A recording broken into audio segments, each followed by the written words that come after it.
အားလုံးပဲခုဖြစ်နေတဲ့ကိစ္စကိုသိမှာပါဗောနော်ဒီကိစ္စအယူကျွန်တော်မပြောချင်ပေမဲ့လေပထမဆုံးနဲ့နောက်ဆုံးအဖြစ်ကျွန်တော်ဒီဗီဒီယိုလေးတစ်ပုဒ်နဲ့အားလုံးကိုသိအောင်ပြောပြပါမယ်ပထမဆုံးသူကျွန်တော်ကိုပြဿနာရှာတဲ့ဟာကကျွန်တော်အတိတ်တင်တဲ့ပို့ရှင်းလို့ဆိုပြီးပြဿနာရှာရဗောနော်ဒါသူကျွန်တော်ကိုပထမဆုံးပြောတဲ့ဟာအဲ့ကိစ္စကိုကျွန်တော်ပြန်ပြောပြမယ်အဲ့ဒါ2024တော့ဗောနော်2024အဲ့ဒါအဲ့တော့ကကျွန်တော် giant event များတိုက်တယ်အကြီးကြီးလူအကြီးကြီး event များကြထားတန်လန်းအနေနဲ့ဗျာအဲ့ event မှာပေါ့နော်မမရအဲ့မှာကျွန်တော်နဲ့ကျွန်တော်စကွနဲ့သူစကွနဲ့တွေ့ရပေါ့နော်ပွဲထဲမှာတွေ့တဲ့အချိန်မှာသူ့ဘက်ကတယောက်ကကျွန်တော်ကိုနှောလိုက်တယ်ဗျာနှောလိုက်တဲ့အချိန်မှာသူကပြောင်းအဲ့ကောင်ပါခေါ်တယ်စောက်ခုတ်ကိုပြက်တယ်ကျွန်တော်ပြောချင်တာဗျာဒီပတ်ကြီးစောင့်နေတဲ့လူတွေဗျာကီးမစီလုံးဝကြည့်တယ်ဗျာနှောလိုက်တာနဲ့ဟွာဒီလူပါလာသေးကြည့်တယ်ဗျာသူမသိစရာအကြောင်းမရှိဘူးဗျာကျွန်တော်ကသိလားဒါပတ်ကြီးစောင့်နေတဲ့လူတွေလည်းသိမှာပဲအဲ့မှာအဲ့လိုပြောတာကိုကျွန်တော်ကမသိဘူးဗျာဒါပေမဲ့ကျွန်တော်လူတွေကလာပို့တယ်ဒီလိုပြောတာရင်အဲ့မှာကျွန်တော်ကတော့ဘာမှမဖြစ်ဘူးဗျာ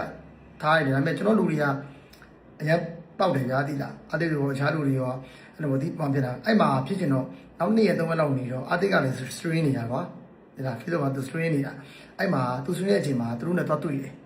တော့တွေ့တဲ့အချိန်မှာအတိတ်ကတယောက်တည်းဗျာသူတို့က4ယောက်အဲ့ဒါအတိတ်က 1v4 ပြစ်လိုက်တာ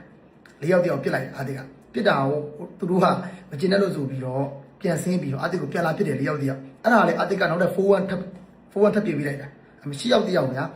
အဲ့ပြီးတော့အတိတ်လိုက်ဆိုရင်တိတ်မကြောက်ဘူးပြစ်ကြသွားတယ်အဲ့မှာအတိတ်ကကျွန်တော်ကိုလာပြောတယ်ဗျာကိုကြီးကဒီလိုပဲတဲ့ဒီလိုတွေ့တာတဲ့ညီလေးတင်ပြီဗျာတဲ့ကိုကြီးတို့ဒီလိုမျိုးလိုက်ဆွမ်းမအဲ့လိုမျိုး this was bad ပေါ့နော်အတိတ်ပြောတဲ့စကား this was bad လုံးနေတာငွေလုံးနေတာတဲ့ညီလေးခန္ဓာကိုညီလေးတင်ပြီတဲ့အဲ့နဲ့ကျွန်တော်လည်းအဲ့လိုကျွန်တော်လည်းဘာဖြစ်တာပေါ့ဗျာအေးအောက်တင်ွားဆိုအမယ်ကျွန်တော်ပါအဲ့တော့ share လိုက်တာအဲ့လောက်ကြီးကြလို့ share လိုက်တာကျွန်တော် share တာဗျာသူ့နာမည်လည်းမပါဘူးသူ့ clan နာမည်လည်းမပါဘူးအဲ့လောက်ကြီးကြလို့ share အတိတ်တင်တာလေသူ့လိုက်ပြတ်ကြတော့တောင်းတင်တာလေဗျာသိလားအဲ့တော့share တဲ့အချိန်မှာဒါပေမဲ့ကျွန်တော်ကောင်မလေးကအမှကျွန်တော်လာမဲ့တော့လာမဲ့တာဟိုဗါလေဟိုဖះရားပြန်ပြီဆိုတော့ကျွန်တော်ဒီကအဲ့တော့ဒီနေ့ကျွန်တော်လည်းအတူမရှိဘူးဗျာဒီလားလာမဲ့တာတော့လာဖြတ်ခိုင်းတာကျွန်တော်ဗျာအဲ့တော့ကျွန်တော်10မိနစ်ပဲထားလိုက်တာမမရ15မိနစ်မပြည့်ဘူး10မိနစ်ပဲထားပြီးဆိုပြန်ဖြတ်လိုက်တာအဲ့မှာ तू ကအဲ့တော့ကျွန်တော်လည်း friend ဖြစ်တယ်ဗျာအဲ့မှာ तू ကဒီလာမဲ့နဲ့ comment ကိုလည်း तू ဘယ်လိုမြင်လဲမသိဘူးဗျာ तू အသွေးနဲ့ပါပေါ့နော်အဲ့မှာဒီကိုပါတော့မိုင်းလေးတင်ပြီးပြောတာစောဝါစာအဲ့လိုမျိုးပုံနေတာပါဆိုတော့အဲ့တော့ဒီကိုလည်းအဲ့လိုမျိုးစကားတွေပြောတာဟောအဲ့မှာဒီကလည်းစိတ်ထိုးပြီးတော့ကျွန်တော်တို့အဲ့တုန်းကချက်ချင်းလိုက်ရှင်းတာဗျာဖုန်းနံပါတ်ကိုတောင်းတာပေါ့နော်အဲ့တော့ကောင်းတဲ့ရှိရဖုန်းနံပါတ်တောင်းတာကောင်းတဲ့ရေးတောင်းမှန်နေเนาะအခုကကိုလည်းဘယ်လိုပြောမလဲဒီမဖြစ်ချင်းလို့မရတော့ဘူးဒါအကုန်လုံးเนาะနာမည်တက်လိုက်ရတာအလုံးကိုဒီတောင်းမှန်ပါတယ်เนาะအခုပါမဲ့ဆွေမာနာမည်ကြီးညီကိုနာမည်အလုံးပါသွားရင်လည်းဒီတောင်းမှန်ပါတယ်တော့လုံးဝဖြစ်ချင်းရမယ့်အခြေမို့လို့ပေါ့နော်ဟိုဒါကျွန်တော်နာမည်တွေပါတယ်ဆိုတာလေဒါကျွန်တော်မဟုတ်မှန်စကားမပြောဘူးဆိုတော့သိအောင်လို့ပေါ့နော်ဒါအဲ့တော့ကျွန်တော်တို့ကောင်းတဲ့ကြီးကနေကျွန်တော်ဖုန်းနံပါတ်တောင်းပြီးကျွန်တော်ချက်ချင်းလိုက်ရှင်းတယ်အဝင်ကောပါပိတ်ပြီးတယ် Facebook မှာလည်း unfriend block ကြီးလုပ်ပြီးတော့အကုန်ပြေးတာလုံးဝဖုန်းမကန်ဖုန်းဝင်ကောပါပိတ်ပြီးပြေးတာအဲ့တုန်းကကျွန်တော်ချက်ချက်လိုက်ရှင်းတယ်ဗျာသူမရှင်းဘူးပြေးတယ်เนาะတကယ်တော့အတိတ်အိုက်တင်တဲ့အချိန်က2024ဂျွန်လ6ရက်နေ့2024ဂျွန်လ6ရက်နေ့เนาะအခုအနေနဲ့ကြည့်မယ်ဆိုရင်2နှစ်ကျော်ပြီ2024ဂျွန်လ6ရက်နေ့မှာအတိတ်အဲ့ဒါတင်တာပေါ့เนาะအဲ့မှာကျွန်တော်ချက်ချင်းလိုက်ရှင်းတယ်ဗျာနော်အဲ့မှာရှင်းတာကိုအဲ့လိုတော့ကျွန်တော်ကကိုဆိုင်ရတယ်အဲ့တော့ကကိုဆိုင်တရားကကျွန်တော်တို့တားတာကျွန်တော်တို့တားတော့ကျွန်တော်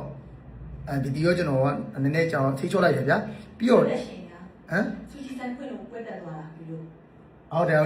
ပွဲတက်ရှိတော့ပွဲတက်လက်ရှိနေရဟုတ်တယ်ပွဲတက်ဟုတ်တယ်အဲ့တော့ကမမရကျွန်တော်တို့အဲ့တော့မမရဗျာကျွန်တော်တို့အတိပေါ့နော်မဆုရဲ့ဆူရှီဆိုင်ဖွင့်ဝဲအဲ့တော့တွားရတာပေါ့နော်အဲ့မှာကိုဆိုင်ရဲ့လည်းတွေ့တာအဲ့ဆူရှီဆိုင်ဖွင့်ခဲ့တွားငယ်နီးပါပဲကျွန်တော်တို့အဲ့ကိစ္စဖြစ်တာဗျာအဲ့မှာကိုဆိုင်ရဲ့အဲ့မှာဒီလိုစစ်ကြောကိုဆိုင်ကျွန်တော်တို့ဒီလိုလုပ်တော့မယ်ဟိုတဲ့ကျွန်တော်ကိုဆိုင်ရဲ့အဲ့မှာတာကဘာလဲကျွန်တော်တို့တာဗျာအဲ့တော့ဟိုကနည်းနည်းစေးဝါဖြစ်သွားတယ်အဲ့မှာတနစ်ခွဲကျော်တော့ကြာမှာဗျာတနစ်ခွဲကျော်ဗျာဘယ်လိုကျွန်တော်တို့တော့မှအဲ့ကိစ္စကြီးကိုဟောဖြစ်တော့အဲ့ကြာမှာဗျာကိုပြည့်ကိုသွားပြောလာမသိဘူးเนาะဒါကိုပြည့်နာမည်တော့တောင်းမှတ်ပါတယ်ဒါကျွန်တော်မပြောမယ့်အချိန်ဘူးကိုပြည့်ကိုသွားပြောတယ်မှာကိုပြည့်ကလာပြောတယ်တာကားတယ်မင်းနေဝင်းကိုတဲ့ဖွဲရှာရင်ဆိုတဲ့အဲ့တော့သူလိုက်ဆွမ်းမလေးပြောလိုက်ပြီထင်တယ်နေဟုတ်တဲ့လားအဲ့တော့သူလိုက်ဆွမ်းမလေးသူပြောလိုက်ပြီထင်တယ်အဲ့မှာကိုပြည့်ကိုလည်းသူပြောရဲကိုပြည့်ကမလာပြောဖွဲရှာရင်မရှာပါဘူးလို့ကျွန်တော်ဘာလို့ဖွဲရှာမှာလဲအဲ့လိုပြောလိုက်တာကိုပြည့်ကလို့လာမေးတာအဲ့မှာကိုပြည့်က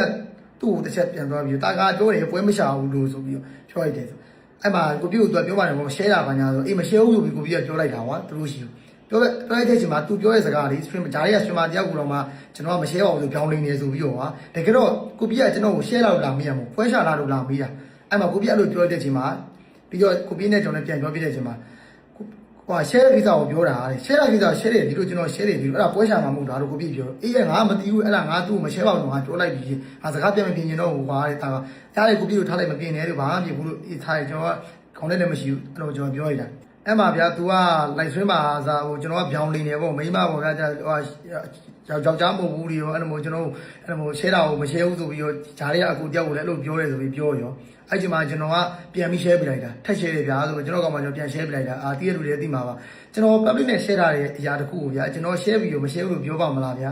အဲ့ဒါကိုအဲ့လိုပြောရတဲ့အချိန်မှာ तू ကပို့ပြီးပို့လောင်ပြီးတော့ဗျာကျွန်တော်အမေထဲမှာစေဟာအောက်လုံးနေနဲ့အိုးရိုင်းဆိုင်မှာပြောတာကျွန်တော်ကတိခတ်လိုက်တာဘာလို့တိခတ်လဲဆိုတော့ဗျာကျွန်တော်အတန်းရှင်းမပေးချင်ဘူးကျွန်တော် level မတူရလို့နဲ့ကျွန်တော်အဲ့လိုဖတ်မဖြစ်ချင်ဘူးဗျာကျွန်တော်ခုချိန်မှာဘာလို့ဒါကိုပြောလဲဆိုတာဗျာ तू ကအရန်ကိုလောလာပြီဗျာကျွန်တော်မအေးမဲမှာကင်တော့အဲ့လိုမျိုးစ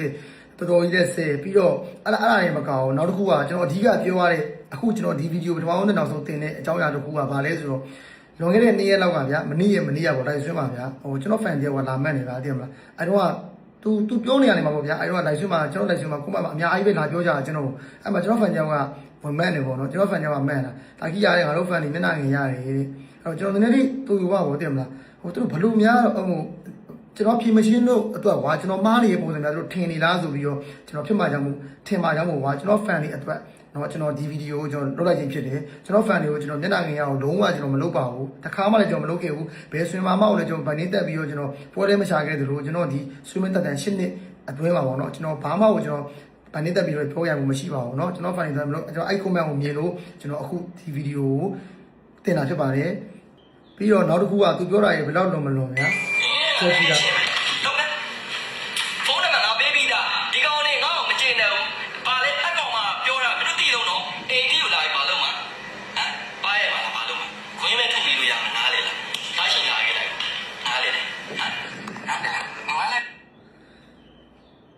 အဲ့တော့ဗျာဒီကောင်ကလို့မို့တော်တော်ကြီးကိုရတော့အောက်လုံးနေနေပါအရင်ကြီးပါဖြစ်နေလို့ပေါ့နော်အဲ့လိုဖြစ်နေတာပြီးတော့ကျွန်တော်ခုနကပြောတဲ့ comment ဟာကြောင့်ပေါ့ကျွန်တော်ပြောတာပြီးသူပြောတယ်ဗျာသူစိတ်သက်ကိုသူပေးနာရှိတယ်လို့အကုန်သိတယ်เนาะကျွန်တော်ဖွင့်ပြမယ်နောက်ပိုင်းခုနကပဲဟိုကျွန်တော်ကဘာမှကြက်မပြောတော့ဘူးကျွန်တော်ကဘာမှကြက်မပြောတော့ဘူးအဲ့တော့ပရမတော်ကတော့ဟာဒီတရားကိုဟိုငါတို့ငါကြည့်လေအောင်လုပ်ပေးလိုက်ပြီဆိုလို့ရှိရင်ပြေးသွားပြီအခုတော့ငါလည်းမလုပ်ပေးတော့ဘူးဒါပေမဲ့ဘာဖြစ်လို့လဲတော့ဘယ်သူလုံးနဲ့မလုံးတို့ကလည်းအကုန်ကိုယ်တိုင်သိတယ်။ဦးဆိုင်လည်းသိတယ်အကုန်လုံးသိတယ်အခုဒီကောင်ကကလေးတွေလည်းသိတယ်။အခုလည်းလူဆောင်လည်းကလေးတွေသိတယ်။အဲ့တော့ဘယ်သူလုံးနဲ့ဘယ်သူမလုံးလဲတော့သိတယ်။အဲ့တော့အဲ့မှာနေတော့ဒီစကားဟိုဘက်လည်းမပို့ဟိုဘက်စကားတွေလည်းမပို့နော်။ဒါအခုမှကိုနေတဲ့တော့နေတာမေကြီးအားတက်တည်တော့အဲ့တော့နေလာအခုတော့ကြားရတော့အားတက်တော့ဦးဆိုင်ဆဲတော့မှအဲ့ကလေးတွေမဆဲနဲ့နင်ကဘာလို့ဆဲတာတော့ဘာညာကျွန်တော်အများအားပြောနေတာအားတက်ကိုဆိုလို့ကျွန်တော်သိတော့တက်တော့ကျွန်တော်လုပ်ပြီးဒါပေမဲ့ပြောပြလာတာအဲ့လိုဖြစ်နေမှာကိုကြီးကအော်တရားပါလေဆိုတော့တယောက်တည်းလို့ဖြစ်နေတာကွာတဲ့ဘယ်မှာကိုညီပေးလိုက်ပါအောင်ပဲပါညာဆိုတော့စကားလေးပါလေးပြောတယ်တခါလေးတော့โอเคဆိုရင်လာပြီးလာဆော့လို့ရတယ်တော့ကိုကြီးကအဲ့လိုပြောတယ်ခေါ်တယ်အခုတော့ဒီကောလေးဝင်လာလို့ရှိရင်လူတယောက်ကကွာအခုတာကြီးကွာအခုဒီကောလေးလာလို့ရှိရင်ကွာတခြားကလေးတွေရှိတယ်ကွာဆော့နေကြတယ်ကွာအခုတာကမတွေ့အခုတာကဘာညာပေါ့ပြောရင်ရဲပါပြန်ပြောမယ်ဟုတ်ကဲ့ဘာညာပြောမှာပေါ့ဟုတ်တယ်မလားဟုတ်တယ်သူကဒီမှာတော့တော့တော့အဲ့လိုမျိုးလဲသူလည်းမသိတဲ့တရားကအဲ့လိုတော့တော့ပါဟောပြီးရင်ကျွန်တော်လည်းအဲ့လိုမျိုးလေးလာကြိုက်ဘူးလ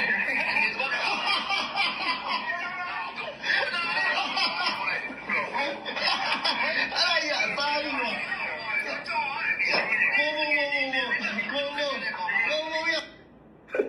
့ကျွန်တော်အခုဒီတဲ့ဖိုင်ကအတန်ကိုတည့်လို့သိပါပေါ့နော်ဒါသူဘေးနားမှာလုံးဝရှိနေရတာကိုသားကြီးကိုဦးစီးအားကြီးပေါ့နော်တူတူဆိုဖုန်းဆက်ပြောနေတဲ့လူတွေပေါ့နော်ဒီတန်ဖိုင်ကအခုမှမဟုတ်နော်အရင်လေးကသူကိုယ်တိုင်သူပြောပါတယ်သူ live မှာလေဟိုဂျာထဲမှာသူညှိပြေလို့ရှိရအကိုကြီးရှိရဆိုအဲ့ဒါသူတို့ပဲဒါသူတို့ပြောတဲ့စကားကိုဒါကျွန်တော်ဖွင့်ပြတာနော်ဒီ view ထဲမှာပါသွားတဲ့ဦးစီးအားကြီးကိုကိုသားကြီးတို့ကိုလည်းတကယ်ကျွန်တော်တောင်းပန်တယ်ကျွန်တော်အခုမပြောဖြစ်မဲ့နေသားဖြစ်လို့ကျွန်တော်ပြောမိတာပါကျွန်တော်ဒီကြားထဲမှာလည်းကျွန်တော်မပြောဘဲနေခဲ့ရတယ်ဒါကိုသားကြီးတို့ဦးစီးအားကြီးတို့အကြောင်းလည်းပါတယ်ပေါ့နော်အားလုံးကြောင့်သူအတိုင်းချင်းဘုံဖြစ်နေတာကြီးရောအားလုံးပေါ့နော်ပြီးတော့ဗျာ